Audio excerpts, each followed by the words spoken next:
lorsqu'il était en train de dire, dans sa vidéo que je t'ai montré tout à l'heure, que c'est le président Ouattara qui est le problème pour l'Afrique et que toi, tu étais Thomas Sankara numéro 2. Mais voilà ce qu'il a dit de Thomas Sankara. Thomas Sankara qui dit que toi, tu es le Thomas Sankara 2. Là. Voilà ce qu'il a dit de Thomas Sankara. À telle enseigne qu'une plainte a été portée contre lui. Écoute Franklin.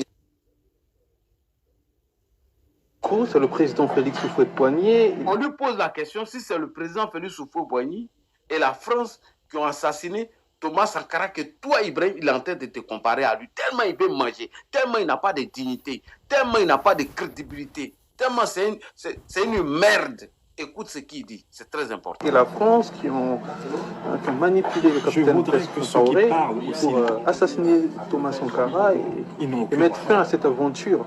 Ceux qui le disent n'ont jamais donné de preuve de ce qu'ils affirment. Moi, j'ai lu tous les livres sur l'histoire de la révolution burkinabé. Je n'ai aucun document, je n'ai aucun témoignage du président Houphouët-Boigny donnant l'ordre d'exécuter Thomas Sankara, qui ne représentait rien pour lui et qui ne pouvait rien lui faire. Le fond de l'affaire, c'est que Thomas Sankara est mort au cœur d'une lutte fratricide entre les deux ailes de la révolution burkinabé. Lui-même avait dégainé le premier, puisque le 11 juin 1984, avec son accord explicite, un tribunal de Ouagadougou exécutait des hauts gradés de l'armée burkinabé en public à Ouagadougou. J'invite les jeunes Africains à ne pas importer les problématiques politiques d'un pays vers un autre sans connaître l'histoire intérieure de ce pays. Blaise Compaoré n'est pas l'homme que l'on croit. Sans doute il n'a pas le verbe, l'éloquence, la brillance du tribun que fut le capitaine président Thomas Sankara. Mais il a pour lui, à mon avis, ce qu'on peut appeler l'archive, le témoignage de l'histoire. Je vous invite à lire le livre de Valère Sommet. Valère Sommet, c'est un partisan de Thomas Sankara, qui d'ailleurs a vécu comme réfugié politique au Congo-Brazzaville. Il a écrit un livre sur la révolution burkinabé. Tapez Valère Sommet, la révolution burkinabé, et vous verrez que Valère Sommet écrit la chose suivante, je cite presque de mémoire. C'est à partir du 11 juin 1984 que le sang commença à couler dans la révolution burkinabé. Blaise Compaoré a été confronté en 1987 à une seule question. Fallait-il que lui meure et que Sankara survive, ou fallait-il en réalité que Sankara meure et que lui survive?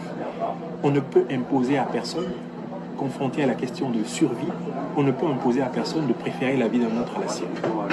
Voilà ce que l'expérience m'a appris. Et depuis lors, j'ai appris à ne pas juger des révolutions que je ne connais pas. Merci beaucoup, professeur. Et suite à cela, le vendredi 1er avril, suite à cette vidéo, vendredi 1er avril 2016, une plainte a été portée contre lui.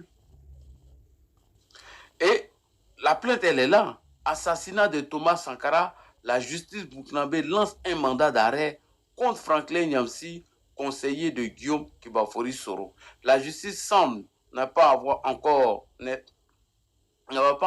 fini avec la galaxie Soro. Après le président de l'Assemblée nationale ivoirienne, d'abord, je vais vous faire écouter, moi-même j'ai fait ça en audio, et je vais vous faire écouter le mandat d'arrêt qui a été lancé contre lui suite à ces allégations contre Thomas Sankara qu'il a été comparé à lui, là. Franklin Nyamsi, là, ce même bâtard, là. Une plainte a été portée contre lui. Je vous invite à écouter cette vidéo qui est très importante. Écoutez cette vidéo. Assassinat de Thomas Sankara. La justice burkinabé lance un mandat d'arrêt contre Franklin Nyamsi, conseiller de Guillaume Soro.